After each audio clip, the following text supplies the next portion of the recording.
Hi again, builders and tradies. Because none of us live in a bubble, our mental fitness is affected by the people around us. Often some of the people we spend the most time with are at our work, so good communication is crucial. Then we can all work together on becoming more mentally fit and the better versions of ourselves. There's heaps we could say about communication, but today we're going to focus on one very important area. That's the ability to listen well.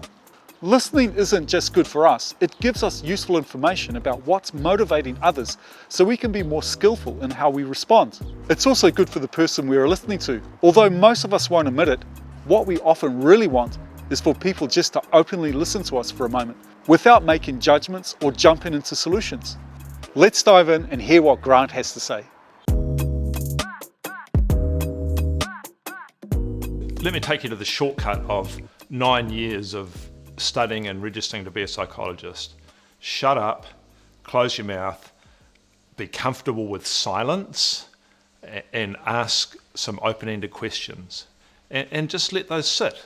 I think the main thing that people find difficult with listening is the fact that there's a gap, there's an uncomfortable silence. So we call that in psychology, we call that holding the space. And you can just be there, welcoming with the body language, and just be. It seems like a long time for you, but what you need to realize as the listener is it's not a long time for them.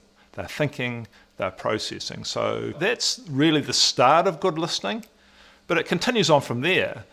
The last thing they need for you is to listen to them for a few sentences and butt in and offer a solution. So listening is about shutting up, it's about being comfortable with silence, and it's about not offering your opinion about a solution. And that again is hard because we're all sitting there going, oh, but, oh, haven't you heard of, oh, if only he did this or she did that. That's not good listening. Of course, in trades, you guys are so orientated to problem solving because that's your whole life, right? There's this problem to be solved, this problem to be solved. Within the problem, there's another problem, and you're so good at getting straight to the solution. Now, this is almost the opposite of that. We're getting to the solution, but we're doing it without offering the solution straight up. And actually, just a little bit of science in this whole thing, which I think is fascinating. If I tell you to do something, you probably won't do it. And the reason for that is when someone tells you to do something, someone gives you some instructions, this emotional midbrain, the fight or flight response, the amygdala, deep primitive brain lights up, and it's about fear. It reduces neuroplasticity, the ability to think and simulate into the future. And so as I say, if I tell you to do something, you most certainly won't. But if I can get you telling me that you want to do something, then something profound happens in the brain. The frontal lobes, this prefrontal cortex is just behind your forehead, almost touch it. It starts simulating what a good future would like. You start to imagine what we call in psychology resonance, a place where things are going well for you.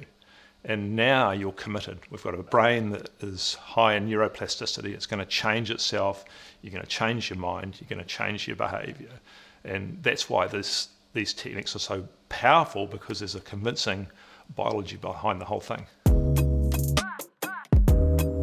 The skills for a good listener are to allow silence, to be quiet, really get the amount of talking you're doing down to 20% of the time. And when you are talking, you're asking questions, open-ended ones. Your body language is open and rewarding when you feel that their interaction's great. Avoiding jumping in with the solution, even though all you want to do at that point is jump in with the solution, because that's the way you're wired. But remember, if I tell you to do something, you probably won't do it. If you can tell me, you almost certainly will. So we're trying to ask people about where they're at in their life, what they're aspiring to. And we're often scared to ask that, scared to not start those conversations about goals and where they're at. I guarantee you every single person on the planet has goals and has aspirations, and given the chance, will talk to you about them. But you've got to bring it down, allow them to talk, allow silence, not offer those solutions. And then even after all that, the golden question is this: what else? And the way they go again. Then you might try another, what else? And it's where the gold comes in listening. So we start by just asking where they're at, what their goals are, maybe a good day would look like. We allow silence, and we finish by just keeping going deeper, because it might not be on the first layer. They might not even understand what else is going on. And that chance to speak and be heard is such a powerful thing. Part of what we know in psychology is that there's virtually no one in the world who's not aspiring to be a better person, to be the best they can be. People don't get up out of bed going, I'm going to have a bad day. And mostly those people have the solutions and know what the answers are. And if we can just help them unlock those to get some clarity about what they're doing and why, then they'll see a path forward. Be curious about what's driving them, but without judgment. And this word curiosity in of itself sort of means no judgment. I'm talking to them, I'm trying to understand what their view on the world is. And if we can get that as our starting point, then we've got a nice way forward. And that's why this idea of helping people get some clarity of themselves is so important.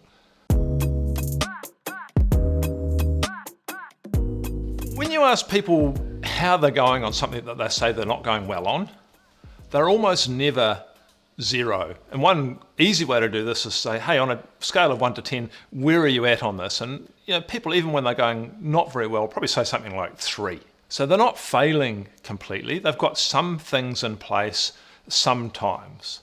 And we assume people just aren't trying. Trust me, they're trying, but they might need to do things a bit differently.